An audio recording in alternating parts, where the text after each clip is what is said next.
Si tu te couches, tu n'auras rien à craindre. Et quand tu seras couché, ton sommeil sera doux. Proverbe chapitre 3, verset 24. Bonsoir bien-aimés, c'est l'heure de la prière et de la repentance en ce samedi soir du 19 juillet 2025. Prions ensemble. Seigneur, la journée touche à sa fin et je viens me recueillir un instant devant toi. Merci pour ta fidélité qui ne m'a pas quitté. Merci pour chaque respiration, chaque instant vécu.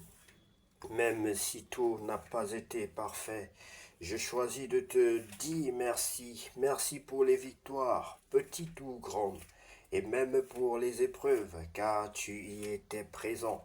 Ce soir, je dépose à tes pieds mes fatigues, mes pensées encore agitées, les paroles que j'ai dites ou entendues, les rencontres que j'ai faites. Seigneur, je te demande pardon si j'ai manqué d'amour, si j'ai agi par orgueil ou si j'ai laissé la peur me gouverner. Toi seul peux purifier mon cœur. Accorde-moi maintenant le repos, un sommeil paisible et réparateur. Entoure ma maison de ta paix et que ta présence veille sur moi comme une sentinelle. Ta parole déclare que si je me couche, je n'aurai rien à craindre. Et quand je serai couché, mon sommeil sera doux. Bien-aimé, que Dieu te bénisse. Le soir est un moment sacré pour revenir à l'essentiel. Dieu n'attend pas que tu sois parfait pour t'aimer. Il accueille ton cœur comme il est et dépose sur toi sa paix silencieuse, profonde, durable. Je déclare que cette nuit sera bénie au nom de Jésus-Christ. Je déclare que je suis en sécurité sous l'aile du Très-Haut au nom de Jésus-Christ. Je déclare que demain sera un jour nouveau au nom de Jésus-Christ. Rempli de grâce encore invisible mais bien réelle. Seigneur, je m'abandonne à toi ce soir. Prends mes soucis, mes incertitudes, mes projets. Règne dans mes pensées et parle à mon cœur, même pendant la nuit, Seigneur. Et je te fais confiance car tu es bon et fidèle. Sois béni, Seigneur Jésus-Christ, au nom de... C'est en ton nom que j'ai prié. Soyez bénis, bien-aimés.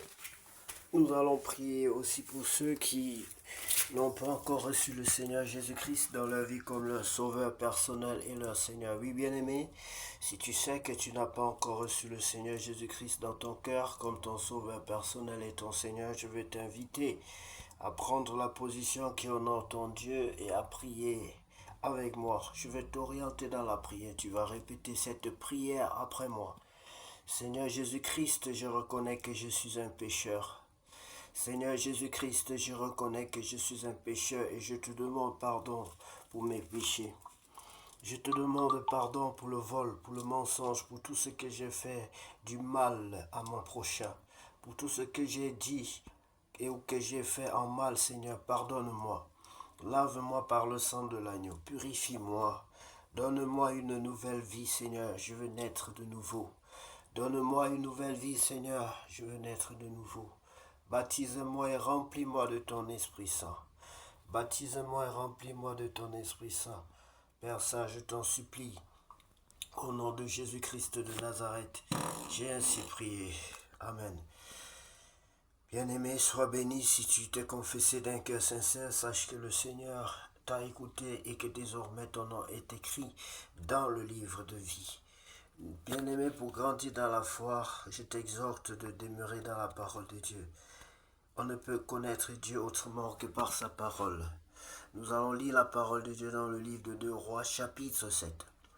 Délivrance de Samarie. Et Élisée dit, écoutez la parole de l'Éternel, ainsi parle l'Éternel, demain À cette heure, on aura une mesure de fleur de farine pour un cycle de 2 mesures d'orge pour un cycle à la porte de Samarie. L'officier sur la main duquel s'appuyait le roi répondit à l'homme de Dieu, quand l'Éternel ferait des fenêtres au ciel, pareille chose arriverait-elle? Et Élisée dit, tu le verras de tes yeux, mais tu n'en mangeras point. Il y avait à l'entrée de la porte 4 lépreux qui se dirent l'un à l'autre, quoi? Resterons-nous ici jusqu'à ce que nous mourions? Si nous songeons à entrer dans la ville, la famine est dans la ville, et nous y mourrons. Et si nous restons ici, nous mourrons également. Allons nous jeter dans le camp des Syriens, s'ils nous laissent vivre, nous vivrons, et s'ils nous font mourir, nous mourrons. Ils partirent donc au crépuscule pour se rendre au camp des Syriens. Bien aimé, quelque chose de remarquable ici. Les lépreux. Ces lépreux-là sont des personnes souillées, considérées comme souillées, qui n'ont pas le droit de rester dans la ville en présence de leurs frères et sœurs. Et ici, dans leur affliction, Dieu va les aider, Dieu va les utiliser pour être un objet de bénédiction. Comme quoi Dieu peut transformer quelque chose de vil en quelque chose d'honorable, bien-aimé. Dieu change les choses viles. Dieu confond les fortes avec les villes. Ils partirent au crépuscule pour se rendre au camp des Syriens, et lorsqu'ils furent arrivés à l'entrée du camp des Syriens, voici, il n'y avait personne. Le Seigneur avait fait entendre dans le camp des Syriens un bruit de chars et un bruit de chevaux, le bruit d'une grande armée, et ils s'étaient dit l'un à l'autre, voici le roi d'Israël a pris à sa solde contre nous les rois des Hétiens et les rois des Égyptiens pour venir nous attaquer. Et ils se levèrent et prirent la fuite au crépuscule, abandonnant leurs tentes, leurs chevaux et leurs ânes, le camp tel qu'il était, et ils s'enfuirent pour sauver leur vie. Les lépreux étant arrivés à l'entrée du camp, pénétrèrent dans une tente, mangèrent et burent, et en emportèrent de l'argent, de l'or et des vêtements qu'ils allèrent cacher. Ils revinrent, pénétrèrent dans une autre tente, et en emportèrent des objets qu'ils allèrent cacher. Puis ils se dirent l'un à l'autre, nous n'agissons pas bien. Cette journée est une journée de bonnes nouvelles. Si nous gardons le silence et si nous attendons jusqu'à la lumière du matin, le châtiment nous atteindra. Venez maintenant et allons informer la maison du roi. Ils partirent et ils appelèrent les gardes de la porte de la ville, auxquels ils firent ce rapport. Nous sommes entrés dans le camp des Syriens, et voici, il n'y a personne.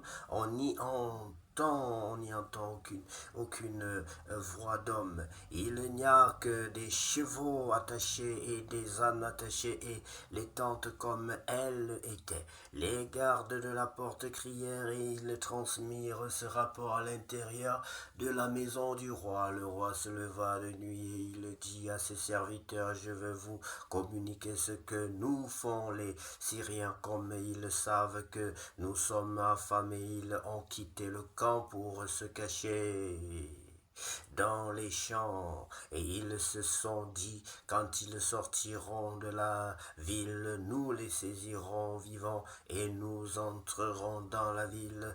L'un des serviteurs du roi répondit, que l'on prenne 5 des chevaux qui restent encore dans la ville. Ils sont comme toute la multitude d'Israël qui y est restée. Ils sont comme toute la multitude d'Israël qui dépérit, et en voyant voir ce qui se passe, on prit 2 chars avec les chevaux et le roi envoya des messagers sur les traces de l'armée des Syriens en disant allez et voyez.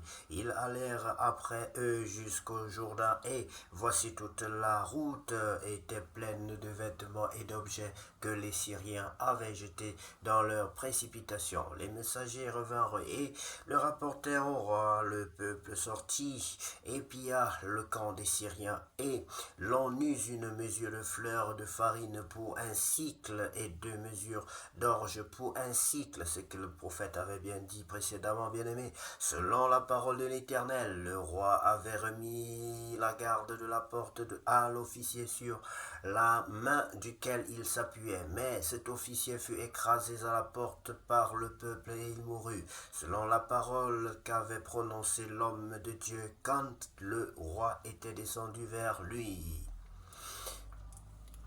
L'homme de Dieu avait dit alors au roi, on aura 2 mesures d'orge pour un cycle et 1 mesure de fleurs de farine pour un cycle, c'est-à-dire pour un montant très bas. Demain, à 7 heures, à la porte de Samarie, et l'officier avait répondu à l'homme de Dieu, quand l'Éternel ferait des fenêtres au ciel, pareille chose arriverait-elle? Et Élisée avait dit, oui bien-aimé, Dieu est celui-là qui utilise, comme je vous disais, des choses viles pour confondre les fortes. Et ça, nous devons le noter. Encore une fois, ce soir, il m'a pris très bas. Il m'a pris. Il peut te prendre, bien-aimé. Il avait pris David. Il était en brousse David pour faire de lui un roi. Il m'a pris, j'étais destiné à être le plus médiocre, rien. Je devais rien être, ou encore je ne représentais rien aux yeux des humains. Mais bien aimé, Dieu m'a élevé au-dessus pratiquement de tout humain, de tout ce qui est diplôme. Bien aimé, c'est une grâce, Je peux décider pas parce que je suis quoi que ce soit, c'est par la grâce de Dieu, bien-aimé. Dieu peut utiliser des choses viles pour confondre des fortes. Et il aime bien le faire parce qu'il va te rappeler de temps en temps d'où tu viens. Et il va te rappeler, et tu sais que c'est lui seul qui peut t'accorder une telle grâce d'être, par exemple, le roi, d'être le dirigeant, alors que tu n'as pas tu n'es pas passé par les voies humaines, tu es passé par la formation de Dieu. Or, la formation de Dieu est au-dessus de la formation des humains. Dieu peut faire de toi un ministre, un président, un directeur, et tout ce que tu veux, bien aimé. Notre Dieu est capable de faire de toi. Un président disait, je peux faire d'un chien un roi et d'un roi un chien. Mais c'est Dieu en réalité qui peut faire cela. Un homme n'est pas un Dieu parce qu'un homme est mortel. Où est-il aujourd'hui? Mais Dieu peut continuer à le dire. Il peut le dire encore aujourd'hui, demain, après-demain. Et Dieu a fait de moi qui n'étais qu'un chien, il a fait de moi un roi. Et je le bénis. Moi qui n'étais qu'un illettré, une personne qui perdait la mémoire, un idiot, mais Dieu a fait de moi un directeur. Dieu a fait de moi un enseignant. Dieu a fait de moi un roi. Et je le bénis au nom de Jésus. Et l'officier dont avait répondu à l'homme de Dieu quand l'Éternel ferait des fenêtres au ciel, pareille chose arriverait-elle? Et Élisée avait dit, tu leveras de tes yeux, mais tu n'en mangeras point. C'est en effet ce qui lui arriva. Il fut écrasé à la porte par le peuple et il mourut. L'officier avait douté, bien-aimé. Ce n'est pas bien de douter. Lorsqu'un prophète parle, lorsque la parole de Dieu sort, bien-aimé, il faut faire très attention. Tu peux avoir même le doute dans ton cœur, mais dès que tu parviens à le matérialiser pour contredire l'homme de Dieu, toi-même tu sais avec qui tu luttes. Bon, que l'Éternel Dieu Tout-Puissant vous bénisse, bien-aimé. Le chapitre n'était pas très long et que cette nuit soit une nuit paisible dans le sang et dans la paix de Christ. Car lui seul revient la gloire, la puissance et l'honneur pour tous les siècles. Amen. Seigneur Jésus.